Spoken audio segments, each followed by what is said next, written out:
दिल्ली से एक ऐसी खबर सामने आई है जो शिक्षा, सेवा और सम्मान के अधिकार पर बड़ा सवाल खड़ा करती है। 83 साल की संतोष चौधरी, एक रिटायर्ड सरकारी शिक्षिका, जिन्होंने अपनी पूरी जिंदगी बच्चों को पढ़ाने में लगा दी। रिटायरमेंट के बाद उनका सपना था गरीब और ज़रूरतमंद बच्चों को मुफ्त शिक्षा देना और नैतिक मूल्यों की सीख देना। लेकिन आरोप है कि जब उन्होंने आर्य समाज मंदिर से जुड़े कार्यक्रमों के जरिए बच्चों को पढ़ाना चाहा, तो उन्हें इसकी अनुमति नहीं दी गई और बाद में उन्हें वहां से बाहर कर दिया गया।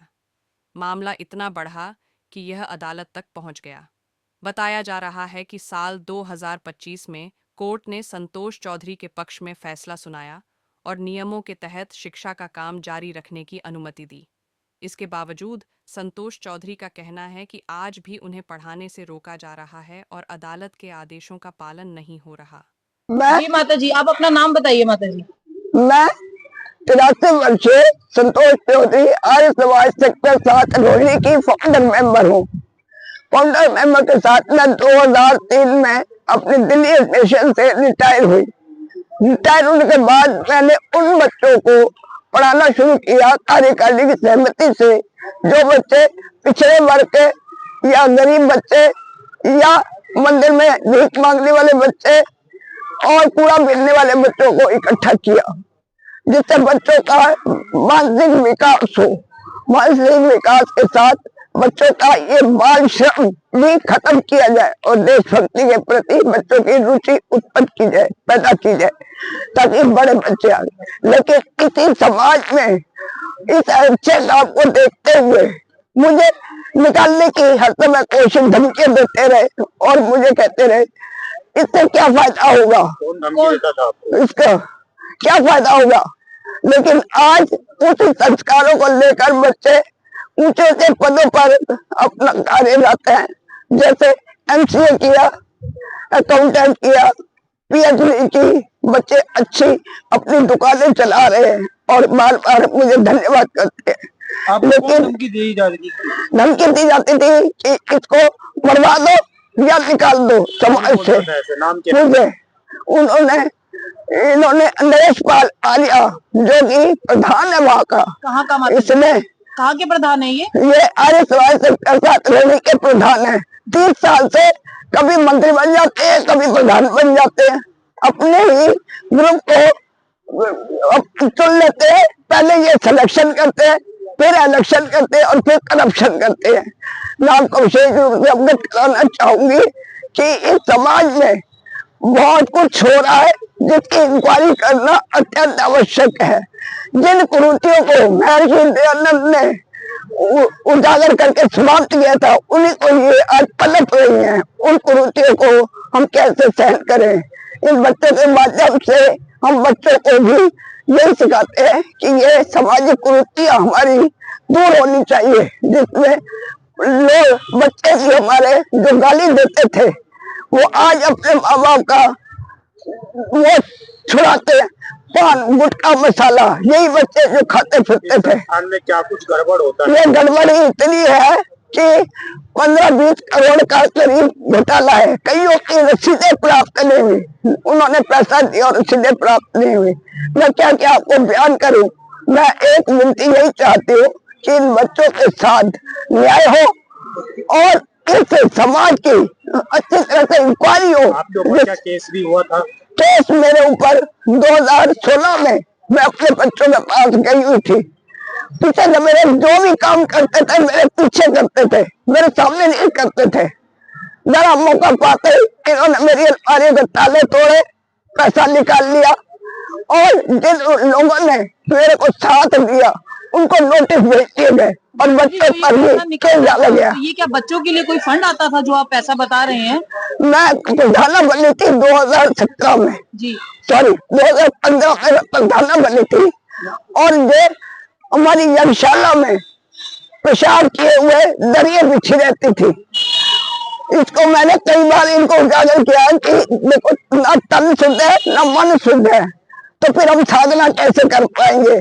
पहले हम अपने घर की समस्याओं को मंदिर में जाके सुलझाते थे, आज समस्याएं मंदिर की हमें घर में सुलझाने लेकर आनी पड़ती है। अब आप हमारे साथ न्याय करें जिससे हम आगे बढ़ भी सके। और क्या जानना चाहते हैं माँ जी कि केस कब हुआ, उस केस क्यों किया गया आपके ऊपर, क्या आपके ऊपर आरोप लगे?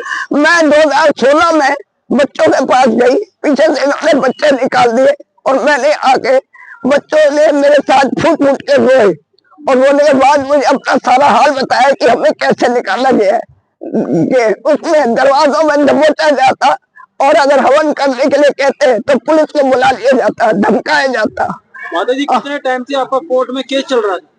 ये कोर्ट का केस था 2016 से, 26/1/2016 से शुरू हुआ है। क्या आरोप लगा और संस्थान ने आपके ऊपर? मेरे ऊपर कोई आरोप नहीं लगा, लेकिन इनके ऊपर आरोप लगे 406, 420, 120 भी इन पर आरोप लगे और इनकी अपील भी रद्द कर दी गई, जिससे कोर्ट से अब आदेश कब आया था? कोर्ट से आदेश कब आया? कौन कोर्ट से आदेश कब आया? कोर्ट का ऑर्डर फाइनल आरोप वाला तो पहले आया था, लेकिन अब 4/9/2025 को कोर्ट का ऑर्डर आया कि समाज में वही कार्य होगा जो रजिस्ट्रेशन के समय नियमों में लिखा हुआ है। लेकिन उसमें से ना तो ये कोर्ट के ऑर्डर को मानते हैं, ना ये आर्य समाज के नियमों को मानते हैं और ना ये समाज के ना ये वेदों के नियम को मानते हैं। ये किसी भी नियम को, इनके अपने नियम है। और कोर्ट के आदेश में पुलिस को भी निर्देशित किया गया था कि आप पुलिस को निर्देश दिया गया था, कौन से थाने? पुलिस से अरे सेक्टर 7 थाने में इसको दिया गया, लेकिन थाने ने भी कुछ नहीं किया मेरा। अब मैं, आप बताओ मैं कहाँ जाऊं अपने जीवन को, जिसको हम सेवा सबसे उत्तम मानते हैं, सबसे उत्तम मानते हैं। माता जी जब आपके पास कोर्ट का ऑर्डर हुआ उसके बाद आप थाने में गए थे? मैं थाने गई, मैं एसडीएम ऑफिस गई, लेकिन मेरी कहीं सुनवाई नहीं हुई। मेरे पास गई थी आप? है, मैं एसडीएम के पास ऑफिस पंजाबला गई थी, मैं पंजाबला भी गई, लेकिन मेरी कोई सुनवाई नहीं हुई। ये जो ऑर्डर आया है ये उच्च न्यायालय से आया था या हाई कोर्ट से आया था या फिर निचली अदालत से? ये निचली अदालत में केस चल रहा था, रोनी कोर्ट में, वहीं से आया था, क्योंकि आगे ये इनकी अपील रद्द कर दी गई, जिससे ये आगे नहीं जा सके।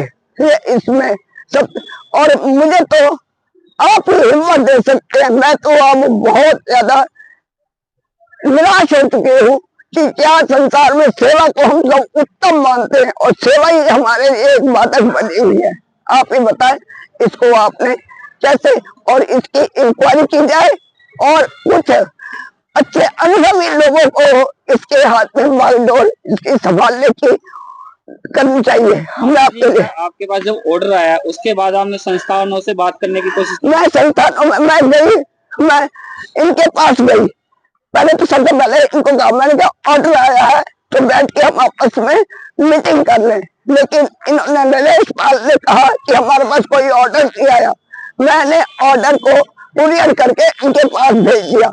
दोबारा गई मैं इनके पास कि अब तो बैठ के इसको हम सुलझा लें, फिर कहते हैं हमारे पास टाइम नहीं है।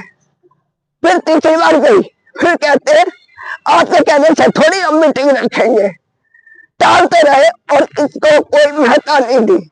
अब मुझे, मैं बहुत निराश हो चुकी हूँ, लेकिन करना चाहती हूँ, जीते जी कुछ ना कुछ इन बच्चों के लिए कर जाऊं, ताकि ये बच्चे कल को हमारे महर्षि दयानंद के गुणों को आगे उजागर कर सके। और भ्रष्टाचार में सबसे अव्वल, सबसे पहले सिलेक्शन करते हैं, फिर इलेक्शन करते हैं और फिर करप्शन करते हैं।